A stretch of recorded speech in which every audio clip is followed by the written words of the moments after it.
and chants. From the river to the sea, Palestine will be free. from the river to the sea, Palestine will be free. free, free, Palestine. free, free. Palestine. Ana Raja, Raja. Raja. Ana Hapa, Yapa. Raja. Ana Quds, Akka. Raja. Ana Quds, Akka. Raja. Ana Raja, Raja. Raja. Ana Hapa, Yapa. Raja. Ana Quds, Rama. Raja. Ana Quds, Rama. Raja. Ana Raja, Raja. Raja. Ana Ardi Abadi. Raja. Ana Wallah Raja. Raja. Ana Wallah Raja. Ana Raja, Raja. Raja. One, We are the people. two, We won't be silent. three. We are returning soon, soon, soon, soon. One, We are the people. two, We won't be silent. three. We are returning soon, soon, soon, soon. Thank you. Thank you, Ali. All right, up next we have Dr. Donna Cormack. She's a researcher and a teacher at the University of Auckland. Her research and teaching focus on racism, colonialism, and Indigenous health, and on social justice and self-determination. Please welcome Dr. Donna.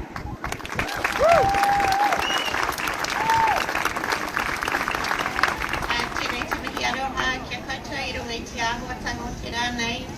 He uri tēnei e tu atu nei no kaitahu no Kāti Māmoe. Me mihi tēnei, me mihi ka tika ki te mana whenua o te whenua nei. Me mihi hoki I kia rātou ko wihi atu ki te kō haere, haere, haere atu rā. Tātou kia tātou te hongo ora tēnā no tātou katoa. Good everyone, and thank you for the opportunity to speak with you today. I'm Donna. I teach and research in Māori health, and I'm here today as part of Māori Doctors in Solidarity with Palestine. We're a collective, and although we're called Māori Doctors in Solidarity, our collective includes Māori doctors, Māori medical students, Māori health academics like myself, as part of a broader global Indigenous health community. Part of the way that we can express solidarity for those of us who practice, teach and research in Māori health and in health more broadly is through speaking out against the targeting of health facilities and other institutions and organisations that provide care and aid in Palestine.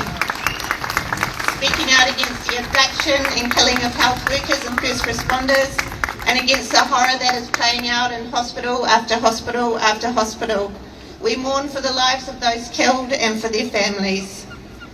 It's also important that as people working and teaching in health, we speak about and we fight to stop the deliberate, systematic attack on life that the denial of access to water, to food, to medicine and to medical care represents. It is intentional, it is calculated and it is inhumane.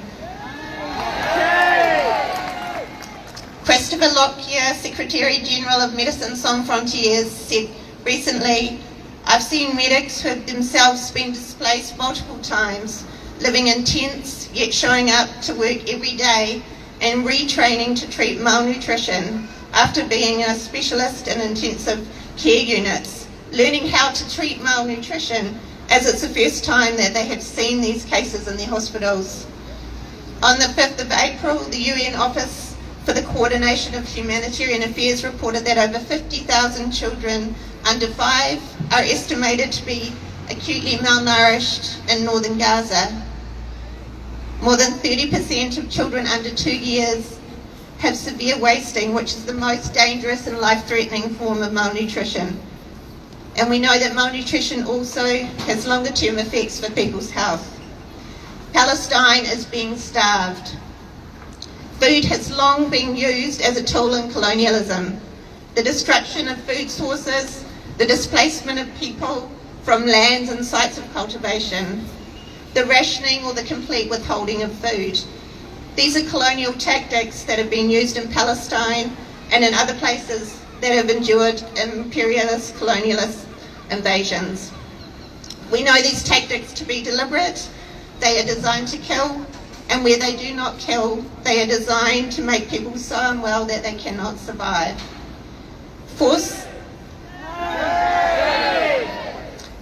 starvation and famine are tools of genocide. They have been used as tools of genocide in the past, and they are being used as tools of genocide today in Gaza.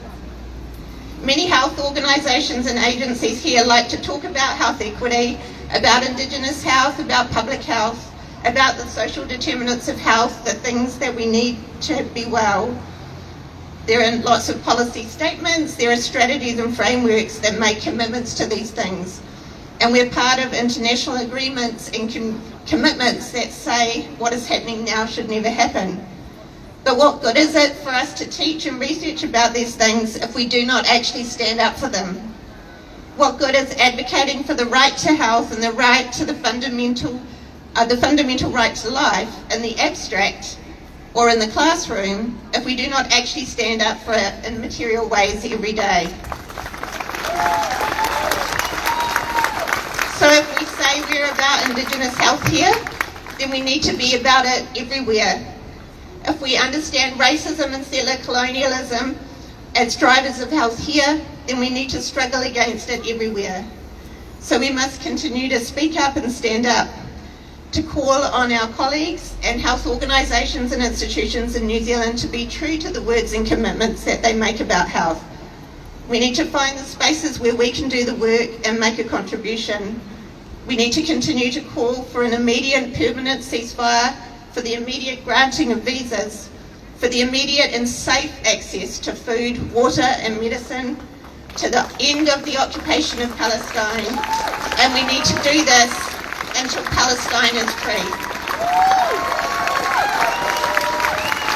We need to do this until colonialism crumbles everywhere. We need to do this until we have the world that we dream of for our mokopuna and that our ancestors dream of for us. Free, free Palestine! Free, free Palestine! Kia ora.